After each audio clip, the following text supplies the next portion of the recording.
sa ngalan ng Ama, ng Anak at ng Espiritu Santo. Amen. Ama namin Diyos na makapangyarihan sa lahat, Yahweh, salamat po sa pagkakataon na patuloy pinagkakaloob sa bawat isa sa amin, na kami po ay makapagbalik ng maupuri at pasasalamat sa iyo. Salamat din sa pagkakataon na kami nakakapakinig ng iyong mga salita. Salita mo na maghahatid ng liwanag sa amin. Salita mo na maghahatid ng kapayapaan, inspirasyon at panibagong pagkasa sa aming mga buhay. Kaya kami po na sa pakikinig namin ang iyong mabuting balita, Panginoon, na po aming mga kalagayan at sitwasyon ay katagpuin ng iyong mensahe. Ano man pong aming mga patuloy ay balita ng kalakasan, kasiglahan na nagmumulasin. Ano man pong mga kaulaman o iniinda ng aming mga katawan, mga bagay na nagbibigay ng kagulubihanan sa aming mga pag-iisip, ay amin po namin salita ang siyang mahatid sa amin ng kapayapaan. Patawarin niyo rin kami, Ama, sa lahat po ng aming mga kasalanan mga nagawa. Dalangin namin na ang bawat pagkukulang namin, Panginoon, ay punuan ng iyong kahabagan at grasya sa amin. Wala kaming magagawa, Panginoon, kung kami po ay nakahiwalay sa iyo.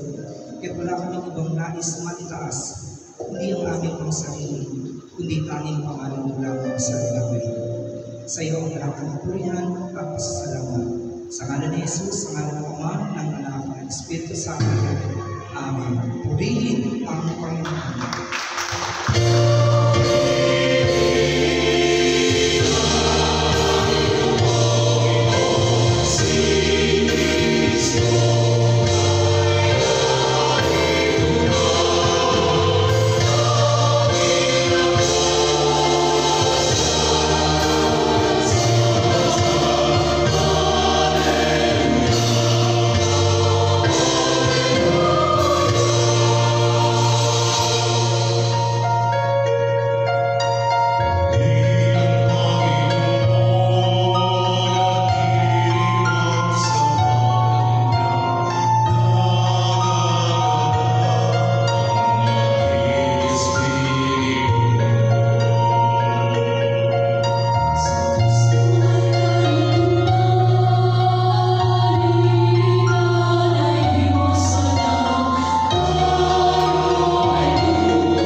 Ayon kay San Lucas, Kabanatang 3, talakang 1 hanggang 6. Let's take our reading to the Gospel of the Lord according to St. Luke chapter 3, verse 1 to 6. Ika-15 taon noon ng paghahari ni Emperador Tiberio, si Poncio Pilato ang gobernador sa Judea at si Herodes ang pinuno sa Galilea.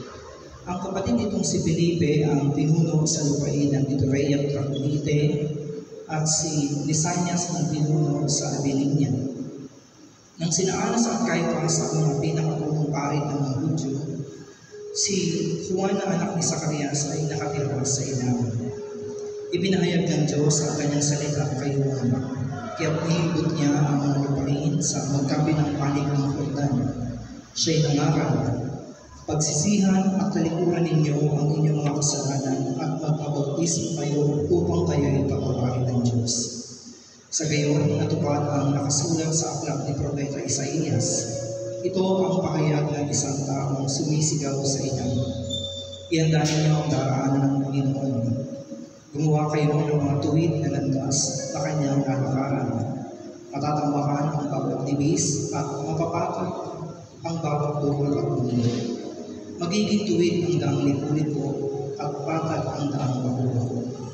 At makikita ng lahat ng tao ang pagliligtas na gagawin ng Diyos. Mga minamahal ko magulang at kapatid, ito po ang huling balita ng ating Panginoon. Sige po, palapahan po natin ang mataas ang pagpapabasa ng ating salita. Praise the Lord. Pwede na po kayong magsipo sa presensya ng Panginoon. Tayo po ngayon ay nasa panahon po ng Adbyento. Pag sinabi pong Advent, mga kapatid, ang kahulugan po nito ay arrival or pagdating. At makikita po natin sa mga verses po na ating binasa na nais ni Juan Bautista ang maipaghanda ng isang bayan ang pagdating po ng ating Panginoon. Amen. So dito po sa ating pong tutunghayan, makikita natin yung kanyang napakahing mission to prepare the way for the Lord, mga kapatid. Meron po pong mga hari na kapag sila po ay pupunta sa isang lugar, sa isang city, hindi po yan basta-basta darating sa lugar na yun nang wala siyang tagapagpauna o yung tauhan na susubukin o isang herald, mga kapatid. Ang herald na ito na ipapadala po ng isang hari, siya po ay magbibigay ng balita. Siya po ay mag-aanunsyo na ang hari ay darating anumang panahon na kanya pong kaibigan. So this herald will go around the city and tell the leaders of the city, mga kapatid, na kailangan nilang i-prepare yung kanilang pong lungsod. Kailangan nilang iayos, hindi lang po yung kanilang physical appearance, kundi po pati yung kanilang lugar. So, ang tagapagpauna na ito, mga kapatid ko kay Kristo, ay magsisilbi na rin inspector. So, mag-iikot siya at pagmamasdan, i-observe yung mga bagay na dapat iayos nang sa gayon, hindi naman mahirapan yung hari kung meron ng mga daanan siya na pupuntahan o susukutan na hindi malulubak yung kanyang kapatid kung sinasakyan. So, literally, sasabihin po ng tagapag-anunsyo na ito, to clean up the city. Sweep your streets, walisan niyo yung mga kalat, alisin yung mga basurang nakakalat, at kung mayroong mga pag-alagalang kriminal, ay dapat nakasecure yung kaligtasan ng isang hari. Kasi po, malaking kahihiyan kapag dumating ang isang hari na hindi po preparado yung bayan o yung lungsod na kanya pong balalatgan. Isa po itong insulto para sa isang makapangyarihang tao na tinitingala noong kanila pong kapanahunan. Amen? In fact, kapag ikaw ay haharap sa hari, bukod sa dapat ikaw ay nakapusturat, nakaayos, nakapabango, at mayroong handog, mga kapatid ko kay Kristo, ay kailangan yung pananalita mo ay piling-pili. Hindi mo rin dapat sayangin ang oras ng kahit sa mga salita na hindi niya naman magugustuhan. Amen? At makikita po natin dito sa Luke chapter 3, yung announcement po ni John the Baptist. Hindi lang po ordinary king yung kanyang ini-introduce, kundi King of all kings. Amen? At walang ibang tinutukoy dyan, kundi po ang ating Panginoon. Si Matthew, meron po siyang mga clear verses na nagpapahayag na ang tagapagligtas na ito, ang ating pong Panginoon, ang siyang inaasahang hari ng Israel. Pero dahil sa Gospel of Luke tayo bumasa, mga kapatid, at kumuha ng readings, ito po kasing si Dr. Luke ay hindi po Hudyo, siya po ay isang Hentil.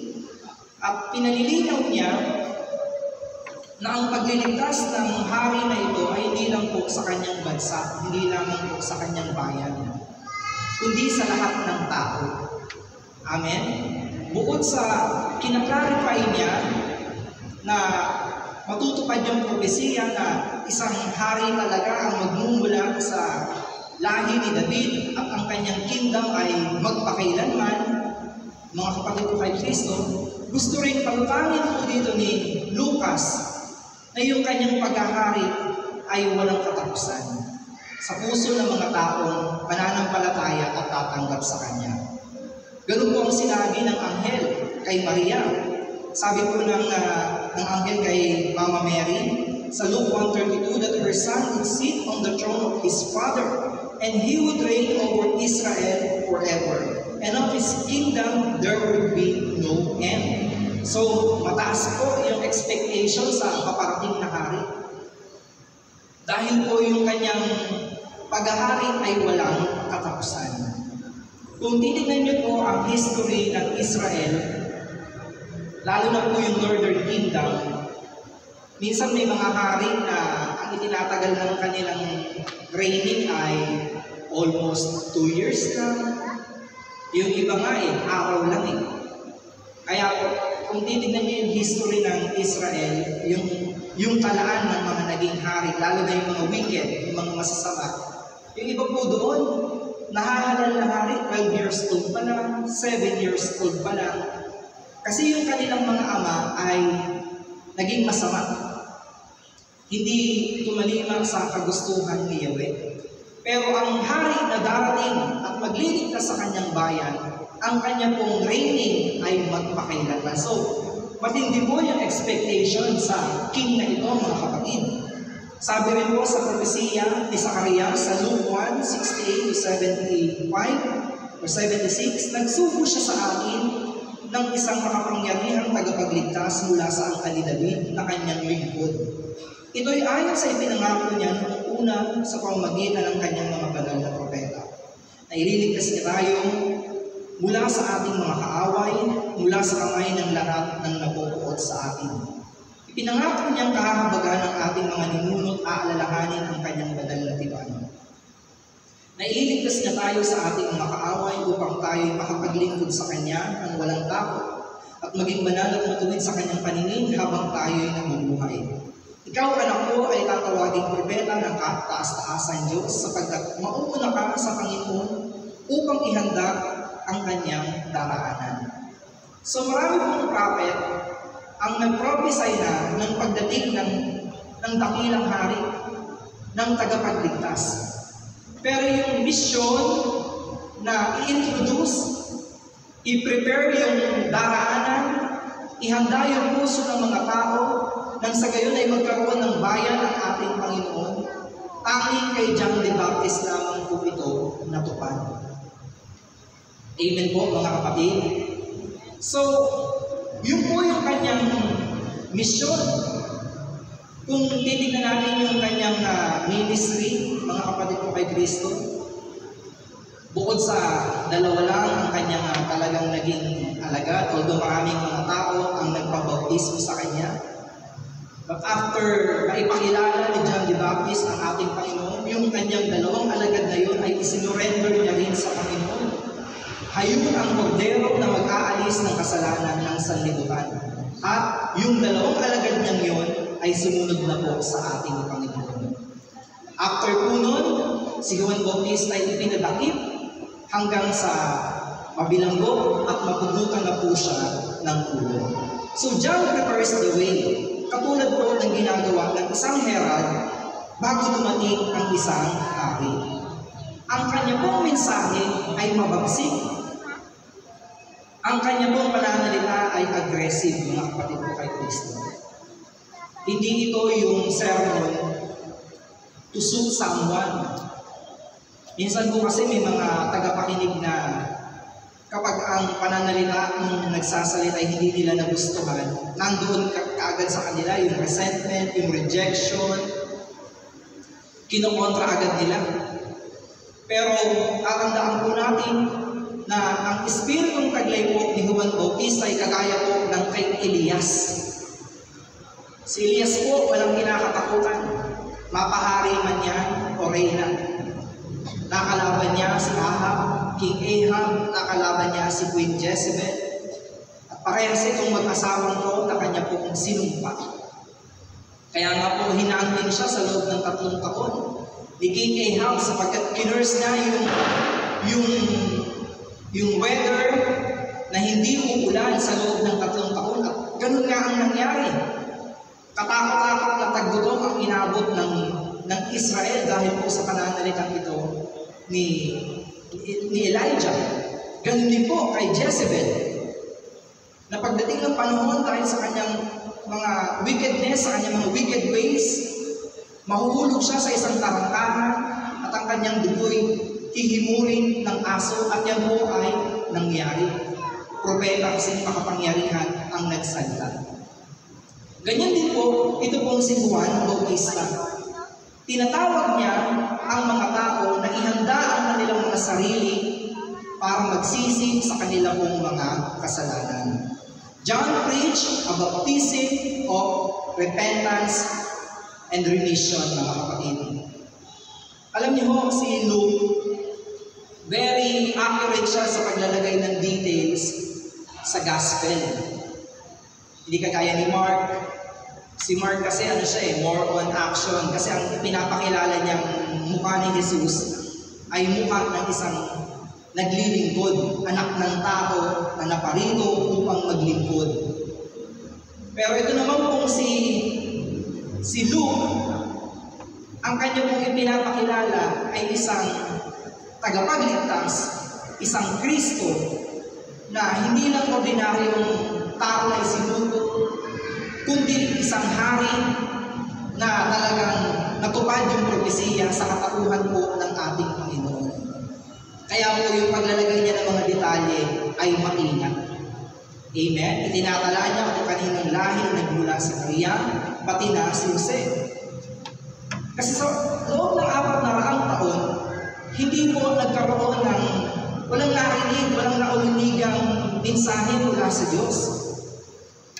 Sa Old Testament, sunod-sunod ang pagpapadala ng mga propeta para bigyan ng babala ang Israel. Ngunit yung mga propetang yun ay kanila pong ipinapapatay. Amen? Binibigyan sila ng warning, binibigyan sila ng babala ng Diyos dahil sa kanilang paulit-ulit na pagtalikod at pagsamba sa iba't ibang mga Diyos-Diyosan. Ngunit sa halip na pakinggan nila yung mensahe ng mga propeta na sinusugo sa kanila, ang ginagawa po nila ay pinapatay nila ito. Kaya po sa loob ng 400 taon, walang mensaherong ipinadala. After po kay Malakias, kay Malakay, ilang daang taon ang lumipas. Kaya po ang Israel ay naging umaw, nag-aabuhap sila sa gitna ng kadiliman, sapagkat hindi nila malaman kung merong pang Diyos na gumagabay sa kanilang bayan. At noong time pa na yun, under na sila ng Roman Empire. Na sa lahat ng mga imperyong sumakop sa kanila, ito yung most brutal. Ito yung matindi, ito yung mabagsik sa lahat. After ng Assyria, dumating ang Persian Empire. After ng Persian Empire, dumating sila King Nebuchadnezzar, ang Babylon. And after nun, isang mas malakas na halimaw, yan po yung vision ni Daniel Naalala mo yung 3 halimaw na nauna, yung pala ang tinutukoy walang iba kundi ang Roman Empire. Kaya po, ang Israel noong time na yun ay umawag sa kalayaan. Ngunit ang naiisip po nilang pamamaraan ng paglaya is revolution, rebellion, mga kapatid. Kaya po, maraming mga Hudyo ang mga naging leftist, maraming mga Hudyo ang tumira sa mga libis, sa mga kabundukan, at makikipaglaban sila para ma-dethrone ang Roman Empire. Amen? Kaya yung kanila pong pagnanais na makalaya sa panahon ng madilim na history ng Israel, mga kapatid, ang timing naman po ng Diyos ay napaka-perfecto. God's timing is perfect. Sapagkat isusugo niya ang kanyang anak, ang tagapagligtas, hindi lang yun, meron pang mag-aanunsyo para yung mga tao ay makapaghanda sa hari na paparating. Alam niyo yung 4 beasts na napanaginipan o nakita ni Daniel sa kanyang vision, pagdating po ng hari na ito, wala silang ibang magagawa kundi yumuko sapagkat ito ang pinakamakapangyarihan sa lahat. Wala silang ibang magagawa kundi mag-submit sa authority ng anak na ito na isusugo ng kanyang ama. Amen po, mga kapatid. Now, may mga binabanggit po na mga pangalan ng tao sa chapter ko na ating binasa. Sila Tiberio, sila Hanas, Caiaphas, at kung sino-sino pang mga Herod, mga kapatid po kay Kristo. Sapagkat gustong i-detalye ng maigi ni Lucas na talagang nag-exist ang ating Panginoon sa panahon ng mga great leaders na ito, na hindi mapapabulaanan ng mga skeptics, hindi mapapabulaanan ng mga hindi naniniwala sa Diyos. Kasi nga, kahit po hindi mga Christians, kahit po mga non-Jewish historians, ay meron pong mga nakatala sa kanilang mga aklat na ganito pong mga pangalan. Amen, mga kapatid? So, nandoon po yung 2 high priest na politically, sila po ay mga Jew na itinalaga po religiously ng Roman para maging espiya sa loob ng temple. Ito pong sila Hanas and Caiaphas, mga kapatid po kay Kristo. Sila po yung binabanggit ni John the Baptist sa verse 7 ng Luke 3 na mga brood of vipers. Bakit po? Sapagkat ginagamit nila yung kanilang authority para bumulong, to whisper, mga kapatid, sa tenga ng mga judges, ng mga authority, nang sa gayon, kapag merong mga threat, merong mga namumuong tensyon, merong mga plano ng pag-aaklas against Roman government, itong 2 high priest na ito ang siyang bubulong sa mga Roman authorities. Makikita po natin dito yung corruption sa temple. Ang kanilang loyalty ay hindi na po sa Diyos. Ang loyalty nila ay nasa emperador na. At yung kanila pong mga pamamalakad ay hindi na rin po makatakot at makapulihan. Amen? So, makikita natin politically, yung kanila pong kondisyon, or even religiously, yung kanila pong kondisyon is fallen and corrupt, mga kapatid ko kay Kristo.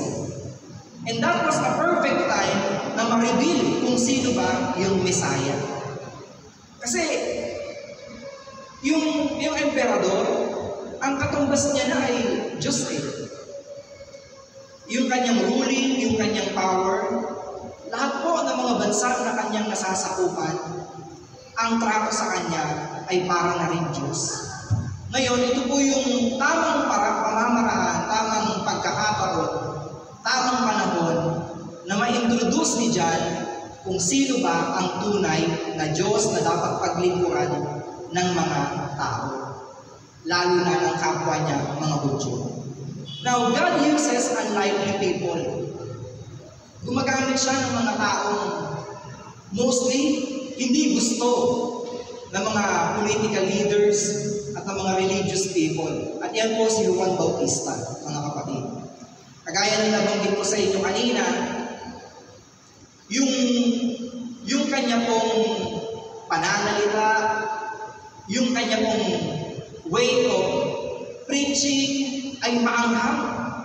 Kaya nga po si Herod at saka si Herodias ay mainit ang mata sa kanya. Dahil araw-araw nangungayo siya patungkol po sa illicit relationship na kanila pong ginagawa. Sumisigaw si Juan Bautista na hindi na kayo nahihiya. Ipinangangalandakan niyo ba yung relasyon ninyo? Sapagkat ito pong si Herodes at si Herodias ay, si Herodias po ay asawa ng kapatid ni Herodes, na si Herod Philip. So sa madaling sabi, ito ay kanyang hipag. Para bang ang gustong sabihin ni Juan Bautista, proud pa kayo sa immorality na inyong ginagawa? Ipinapamukha niyo pa sa Israel na mayroong Diyos na nag-institute na dapat maging tapat ka sa iyong asawa.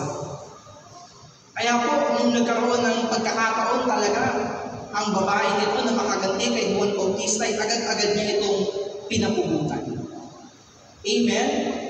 Kaya po hindi po madali ang naging pamumuhay nitong si Juan Bautista kasi hindi siya kayang mapatahimik.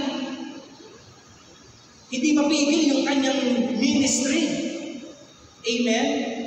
Ang mahirap po kasi minsan sa mga preachers, kapag nakikita nilang ma-offend yung kanilang ninang, kapag nakita nilang hindi sila magugustuhan ng tao sa kanilang mga sasabihin, pinipiit na nila yung mensahe.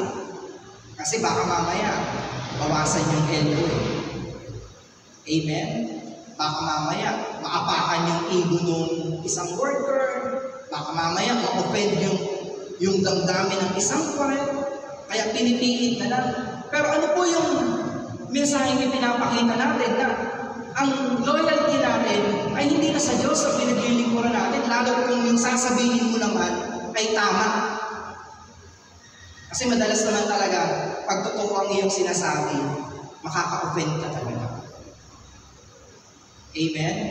Kasi ang gusto ng tao karamihan, yung nakakakiliti, yung nakakatawa, di ba ho? Yung pleasing pakinggan. Kung minsan, kung ano yung mga masasarap pakinggan, yun yung kasinungalingan. Amen? So, ito pong si John, ang sabi po ng anghel sa kanyang ama, and Zacharias was told by an angel of the Lord that his son John would be a prophet in the spirit and power of Elijah, to turn the hearts of fathers to their children, and the disobedient to the wisdom of the just, to make ready a people prepared for the Lord. So ang kanya pong magiging misyon ay papanumbalikin ang puso ng mga tao sa tunay na Diyos. Ang relasyon ng mga anak sa kanilang ama. Amen? Marami na kasing unit na nagtaksil ang kanyang bayan. Marami ng ulit na sumamba sa iba't ibang Diyos-Diyosan ang bayan po ng Israel, mga kapatid. Amen? So, he was like an unlikely man. Hindi talaga siya magugustuhan majority ng karamihan. Kita niyo naman yung kanyang pamumuhay, yung kanyang pananamit, yung kanyang diet, ay hindi po katulad sa kinakain at isinusuot ng nakararami. Amen? Pero kahit unlikely siya, hindi siya gusto ng marami, ginusto naman siya ng Diyos na gamitin as an introduction para ipakilala ang tagapagligtas. Amen? Kasi kapag very common na ang style ng nakakarami, hindi na yan na-absorb, hindi na yan napapansin. Pero pag ikaw ay unique, kita mo, kahit ang tingin sa'yo parang medyo baliw-baliw, di ba ho? Amen? At sino ba si Juan para pagsalitaan ng mga religious priests, pagsalitaan ng mga political leaders ng kanyang kapanahunan? Sino ba siya? Siya lang naman yung isang tinig na sumisigaw sa ilang at pumapailan lang upang ihanda ng daraanan ang Panginoon. Amen, mga kapatid? Mahirap na mission yun eh, pero kailangan panindigan. Kung tutuusin, pwede niya naman pong tahakin na lang yung landas na kagaya ng sa kanyang amay. Kasi ang tatay niya, saserdote. Ang kanyang tatay ay isang priest. Kung tutuusin, pwedeng manahimik na lang siya sa loob ng templo. Pero mas pinili ni John na manirahan po sa ilang. At antayin yung tamang panahon na isusubo po siya ng Diyos. Amen? Now, ano pong sinasabi ng ibang tala tungkol kay Juan? Na ang kanyang pong binakain ay balang at pulog-pukyuan. Ang kanyang pananamit ay camel hair, mga kapatid. Pero hindi yun ang dahilan kaya na-earn niya yung respect ng mga tao eh. Kundi dahil sa dalawang bagay. Ang isa po doon, sabi po ng verse na ating binasa, it says, He grew and became strong in spirit. Lumaki siya na taglay at sinasamahan ng Espiritu ng Panginoon. Amen? Nung nasa sinapupunan pa lamang po siya ng kanyang nanay, si Elizabeth, nagpapapadyak na siya nung binati siya ng ina ng ating Panginoon, si Mary. At yung batang yun sa loob ng tiyan ni Elizabeth ay puspos na, blessed na ng banal na Espiritu. Amen? Kaya ho, makikita natin na yung kanyang naging misyon, bagamat maikli, after niya ma-introduce ang Panginoon, exit na siya. Pero nakikita natin kung gaano karaming tao ang nanumbalik, nag-repent, humingi ng tawad, at nagpabautismo kay Juan. Amen po, mga kapatid? Yung mababad ka sa salita, sa presensya ng Diyos, at manirahan ka sa wilderness, mga kapatid, ito talaga yung papanday sa iyong pagkatao, sa iyong character. Sabi nga po ng Ephesians 6, upang ang salita po ng Diyos ay katulad ng espada o talim, o espada na magkabilaan ang talim. Amen? Para maging kagamit-gamit ka sa ministry ng Panginoon, kailangan pong mababad ka at mapuspos ng kanyang Espiritu. Amen? Pwede kang makapagsalita ng maraming verses, pwedeng marami kang alam na talata sa Biblia, pwede kang magtunog matalino, pero kung wala po yung kapangyarihan ng Espiritu Santo, tutulugan ka ng tao. Amen, mga kapatid? Yung tao ay uuwing, dumating na po yan, uuwing nakabawi sa tulog. Amen?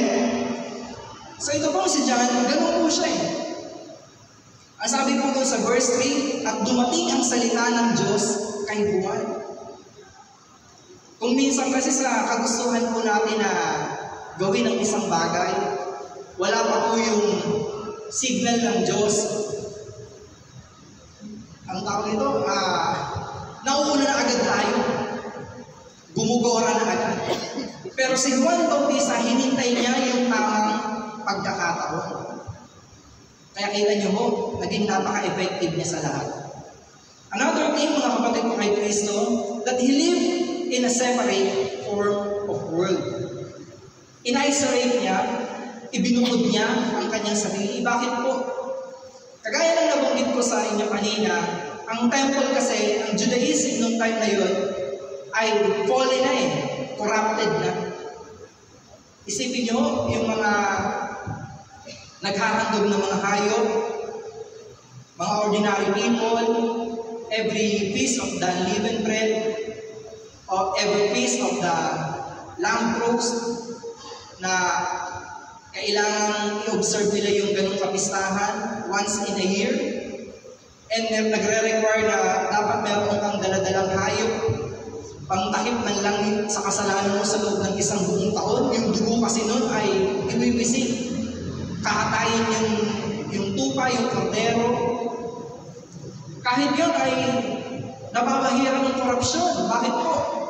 Sapagkat yung mga hayop na kanila pong bibit-bitin papunta po sa Jerusalem, aalis sila na mataba yung hayop sa layo ng nilakad, ng biniyahe, kasi hindi naman lahat taga-malapit sa Jerusalem eh. Yung iba galing pa ng Kidron Valley, yung iba galing pa ng Capernaum, yung iba galing pa ng Bethany. Wala namang lalawag nun eh. Para ipa-deliver yung hayop. Walang truck. Talagang maglalakad. Kaya, i-expect mo na eh, kahit mataba yung tupa mo, pagdating doon sa temple, payat na yun. Sa layo ng nilakad. Kung umalis yung alaga mo na walang sugat, sa dami ng mga matutulis na bato na kanilang nadadaan, imposible hindi siya masugatan. At yun po ang sinasamantala ng mga naatasan na magsuring sa mga hayop, yun po ay kanilang pipintasan. At i-reject. Sasabihin nila, hindi ito pwede, hindi yan pwede i-offer sa templo sapagkat may batik, may sugat, at may kapintasan. Kaya yung tao, para hindi masayang yung kanyang pagod sa pagpunta sa kapistahan na yun, ay mapipilitan siyang bumili ng mga tinitindang hayop sa labas ng templo kasi meron silang nabibiyak na porsyento doon. Ganun po kakurap ang nangyayari sa loob ng templo. Kaya sabi ng Panginoon, huwag niyong gawing pugad ng mga magnanakaw ang bahay ng aking Ama. Kasi nga punong-puno na po ng korupsyon sa pangunguna ng mga taong dapat sana ay nililid ang tao na mapalapit sa Diyos. Amen, mga kapatid? So yung way of living ni John the Baptist, mga kapatid ko kay Kristo, hindi dahil sa gusto niyang humiwalay sa kanyang mga kababayan, kundi hindi niya kayang masigmura yung kasamaan, yung korupsyon na nakikita niya sa loob ng templo. Amen? Now, hindi naman po tayo tinuturuan na para magpakabanal ay i-isolate din natin yung ating sarili. Kanya-kanya kasi ng calling yan. Amen? Lalo na ngayon, kung wala ka namang pang-isolate ng sarili, mapipilitan ka talagang kasama yung asawa ng maingay. Amen? Hindi po tayo kagaya ng mga monks. Alam niyo yung mga monks, ang ginagawa nila ay maakit ang mga bundok, humihiwalay sa karamihan, at doon nilang pinapractice yung kabanalan na tinatawag nila. Pero alam niyo po, we can live a separate life, mga kapatid, by not participating sa kung ano ang ginagawa ng mundong ito. Amen? Kasi, ano nga tayo salt of the world, light of the world. Kung ihiwalay naman natin ang ating sarili, paano namin sila maaakay patungo sa liwanag? Amen?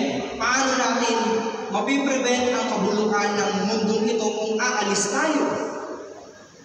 Pero, pwede natin ma-isolate ang ating sarili, mga kapatid ko kay Kristo, by not participating in worldly things or habits.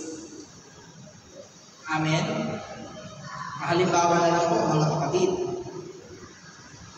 May mga chismis na kumakalat ngayon. Halimbawa na lang, sino ba trending ngayon? Kunyari sabihin. Ayan, si Maris. Si Maris ako. E di, ikaw naman, share ka lang share ng tungkol kay Maris about cheating. Diba? Pero, hindi na dapat kasi iba na tayo Amen? Iba na ho tayo. Ang maraming bagay na mas makabuluhang i-post kaysa sa mga chismis ng mundo ito. Amen po? Yung mga ganong bagay, hindi na po nakaka-glorify sa pangalan ng ating Panginoon. Amen? Minsan nga, nakakalungkot mga kapwa mo lingkod, ang mga sinishare nila, mga bastos na memes. Hindi po dapat kasi hindi na tayo dapat nagpa-participate sa ganung practice ng mundong ito.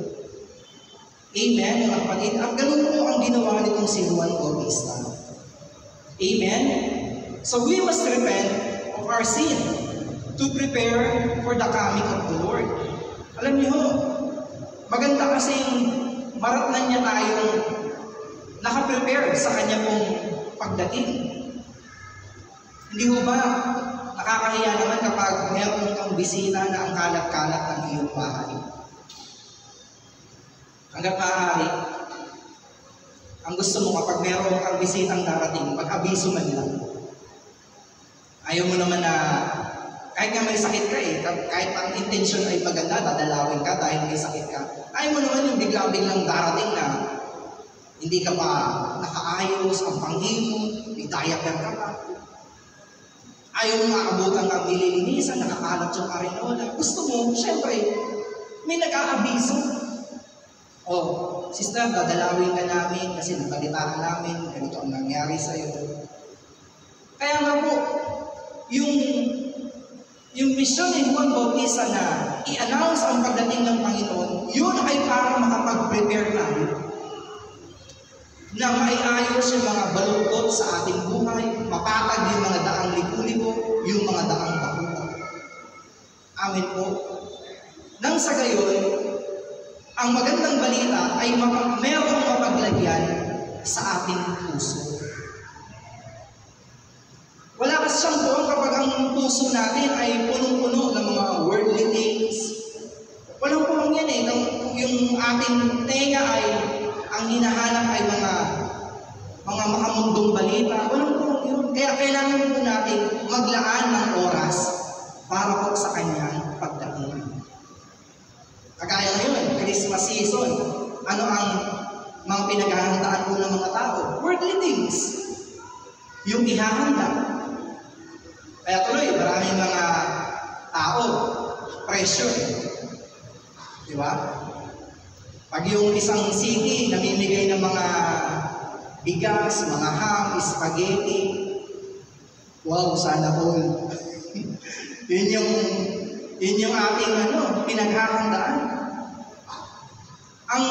Ang Christmas season is very obvious. May makikita ang Christmas lights, may mga pilen, may mga parol.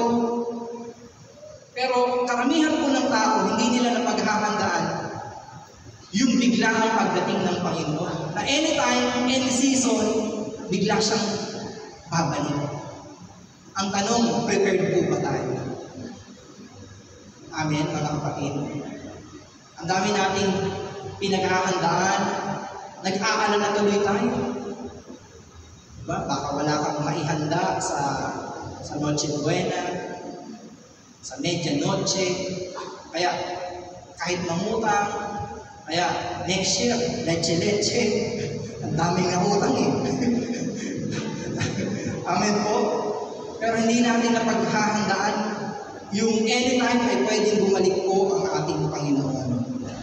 Now, ano po yung mga dapat nating alalahanin po sa gospel na ito? Ang message po ni John is a message of turn or burn. Kung malikod ka sa kasalanan or hindi, masusunog ka dahil sa iyong kasalanan. Kaya nga po, masabi ko dito sa verse 9, ngayon pa'y may nakaambala ang palakol sa ugat ng mga punong kahoy. Ang bawat punong hindi mabuti ang bunga ay puputulin at itatapon sa apoy. So ang isa sa mga palatandaan na tinitignan ni John ay yung magiging natin bunga, kung good fruit ba tayo. Kung ang ating pong magiging resulta sa ating pagpapabautismo, sa ating pagpapabinyag ay maganda.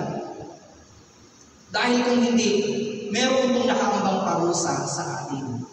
Alam niyo, ang kanya pong ipinagsisigawan, hindi lang naman yung pagsisihan mo yung iyong kasalanan kundi yung total na pagkalibot at pagkukumit ng iyong buhay para sa ating pong Panginoon. Amen? Yung repentance na tinutukoy ni John dito, sa ibang translation ay tinatawag na aphesis. Sabihin nyo nga po, aphesis. Hindi apetena.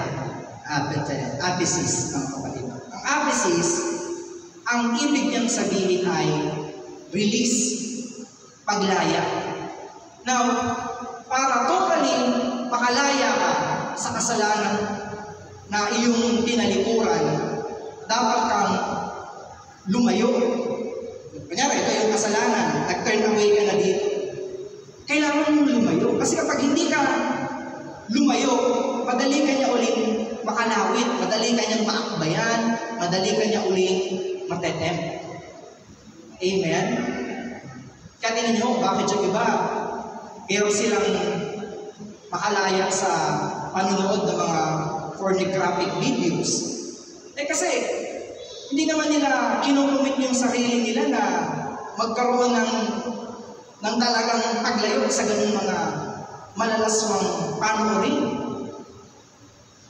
Pag di nila nababantayan ang kanilang mga sarili, sa una, nanonood ka lang ng mga ordinary videos, tapos maya-maya may mga scene na doon na talagang mainit na, hanggang maya-maya pumupunta ka na sa mga adult website kasi nabidin ka doon sa pinapanood mo Kaya, totally talaga, kailangan mong lumayo sa ganung mga bagay na magpo-provoke sa'yo.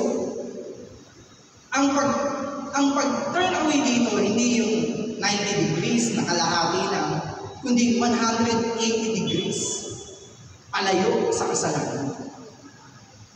Kaya yung iba, kita nyo, sinasabi nila, hindi, wala na kaming relasyon noon, wala na kaming ugnayan. Pero kung talagang gusto mo nang makalayo at hindi ka na ma-reach out, talagang dapat binablock mo na. Di ba?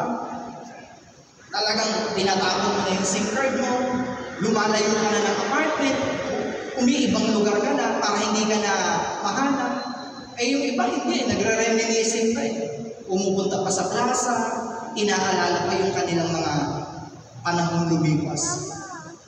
Alaala nang tayo'y mag-sweet boy pa. Kaya, unti-unti, natitempt na naman. Unti-unti, natutukso na naman. Amen? Kailangan mo talaga, hindi lang magsisi, kundi totally tumalikod sa kasalanan yun. Yung iba ko, bakit hindi nakakalaya sa paninigarilyo? Kasi iniiba lang nila yung mukha ng bisyo Hindi ka na nga nag-yosi, nagbe-baby ka naman. Ano bang pinagkaiba nun? Maliban sa amoy. Ang yosi kasi talagang pabaho Amoy baho ng pabaho talaga. Ang baby kahit pa paano, amoy strawberry, di ba? Amoy pabango, amoy perfume. Pero the same pa rin yun. Parehas addiction. Basta hindi ka makalaya at di mo kayang kontrolin ang iyong sarili, ikaw ang nakokontrol, alipin ka ng bagay na yun. At tanging ang pagpapalaya lang ng Panginoon ang siyang makapagbibigay sa atin ng total remission, ng tunay na pagkalas mula po sa bandage ng mga ganitong klase ng kasalanan. Amen, mga kapatid ko kay Kristo. Please, ito na pala. Dalian na natin, mga kapatid. So, ano po yung mga dapat nating tandaan? First of all, is the importance of turning away from sin and moving forward to God. So, na-explain ko na po. And another thing is the forgiveness. baptism for the forgiveness of sin. Hindi tayo nagpapabaptize kasi nabinyagan na po tayo ng mga bata pa tayo. Tapos nga po ang kamay ng mga binyagang Katoliko yan. Isa po yan sa mga sacraments na atin pong tinanggap kung tayo po ay bata pa. So, ang pagbibinyag kasi is a form or symbol of cleansing. Paglilinis. Kasi sa Israel kasi ang tubig, hindi naman talaga siya for drinking purpose. Although pwede mo naman inumin. Pero most of the time, for ceremonial cleansing ang purpose niya. Pero meron pang isang binyag na dapat nating tanggapin. At yun po ay ang binyag mula sa apoy, mula sa Espiritu ng ating Panginoon. Kasi yung binyag ng Espiritu Santo, ang nililinis nito, yung kaibuturan po ng ating pagkatao. Yung mga kasalanan, karumihan, na naitatago natin sa harap ng mga tao, pero never natin maitatago sa harapan ng Diyos. Tanging ang Espiritu niya lamang, ang apoy na ito, ang siyang makapaglilinis ng ating mga kasalanan. And another thing is the preparation, preparing the way for the Lord. Kailangan po tayong maging handa. Lalo na po sa panahon natin ngayon na napakarami na po ang nanlalamig. Amen? Alam niyo, bilang isang lingkod na nabiyayaan din ng Lord na magbukas ng mga gawain, ang isa ko sa mga napansin ko sa ibang mga manggagawa ngayon, pag niyayaya mo sila na mag-NPG, mag-akay ng mga kaluluwa, madami ng mga alibay. Marami ng mga dahilan, busy. Yung iba naman ay, Brad, di pa nga kayo nagsisimula, negative na agad. Brad, ginawa na namin yan eh. Wala eh, nakuha na ng ibang kongregasyon, mga tamad mga tao dyan, hindi pala simba. Hindi nyo pa nga nasusubukan, negative na agad. Kasi po, bakit? Maraming mga dating naglilingkod sa Panginoon ang nagsawa na, nanabang na. Pero, sinasabi naman talaga ng salita ng Panginoon yun eh. Darating ang panahon na manlalamig ang pag-ibig ng marami. Nawa hindi tayo pasahin. Amen? Pwedeng maranasan natin, pero huwag po nating hayaan na manatiling malamig hanggang dumating ang Panginoon. Kailangan pong manumbalik uli yung alab natin sa kanyang paglilingkod. And another thing is the announcement of His imminent arrival, na ang pagdating ng Panginoon ay malapit na. Wala po tayong panahon na dapat sayamin. Amen? Tayo pa magsitayo sa kanyang presensya. Panginoon, sa panahon ng kadiliman, sa panahon ng kaguluhan, ang iyong salita ang siyang nagbigay ng tanglaw at liwanag sa aming mga buhay. Wala kaming ibang naging gabay, kundi ang mga salita mo. Kaya't ang salita mo ito, Panginoon, ang siyang magiging pundasyon namin at panghahawakan. Salamat po, Panginoon, sa iyong mga salita na dumating sa aming buhay at siyang nagbigay sa amin ng pathways, Panginoon, ng tamang daan upang ituwid kami sa mga liko naming mga pamumuhay.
Salamat dahil sa iyong mga salita, ang bawat sugat namin, ang bawat karamdaman namin ay nagkaroon ng kagalingan.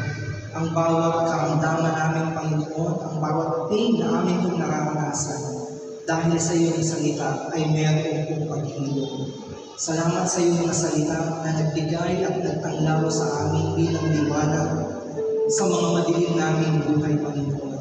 Sa puso namin na puno ng kasalanan at karumihan, ang iyong salita, Panginoon, ang siyang naghatid ng panibagong pag-asa at inspirasyon ng sa gayon kami po ay makapagsisi at muling makapanumbalik sa iyo, Panginoon. Salamat dahil sa iyong mga salita, meron kaming pinagbubukan ng kalakasan. Salamat dahil sa iyong salita, meron kaming mga guidance kung paano kami tutugon at susunod ayon po sa iyong kalooban. Salamat, Panginoon, dahil meron mga upang bautista na ginamit ka sa aming mga buhay upang kami ay ihanda. Bigyan ng babala, Panginoon. Nawa ang mga taong ito na may lakas ng loob na kami po ay pagsabihan, sa halip na kami ay magalit o mainis, ay tanggapin namin. Lalo ang kanyang sinasabi ay totoo. Lalo ang kanyang sinasabi ay para rin sa aming mga pinagulong. Dalangin ko, Panginoon, na sa pagdating ng panibagong taon sa aming mga buhay, mas lalo na kami maging prepared anumang oras kang bumalik, Panginoon. At mas lalo lumalim ang pagkakaunawa namin sa iyong salita, mas lalo ka po namin makilala, mas lalo tuwibay ang aming pananampalataya sa iyo, Panginoon. Tuloy niyo pong i-bless ang gawain mo, Lord, sa pamamagitan ito, sa pangunguna po ng aming kura paroko, gayon din po ang inyong coordinator, ang 10 ng kanyang mga kasamahan, pati na po ang inyong mga choir, at ang inyong mga manhugtog sa lugar na ito. I-bless po ang kanilang mga buhay, ang mga trabaho, ang mga sources of income nila, patuloy niyo pong pagpalain, Panginoon. Sa darating na mga araw na wala kang hayo ang inyong mga lingkod, Lord, alam namin ikaw ang mag-provide ng lahat po ng aming mga pangangailangan. Dalangin ko rin po, Panginoon, na sa pagdating ng Paskong ito, hindi lang namin paghandaan ang mga ilalapag sa lamesa, ang mga regalo, kundi mas maging handa kaming pagdating ito sa iyong salita. Na mas maging committed kami sa paglilingkod sa iyo, Panginoon. Dalangin ko rin, Lord, ano po mga prayer request ng ating mga kapatid na isulat man o hindi, alam niyo po ang pangangailangan ng bawat isa sa amin. At inaangkin po namin sa amin pansamantalang pag-iiwalay, uuwi ang lahat na answered prayer. Answered prayer lang. Sa pangalan ni Jesus, ito po aming samot dalangin. Sa ngalan ng Ama, ng Anak, at Espiritu Santo. Amen. Pagpalain po tayo lahat ni Yahweh El Shaddai.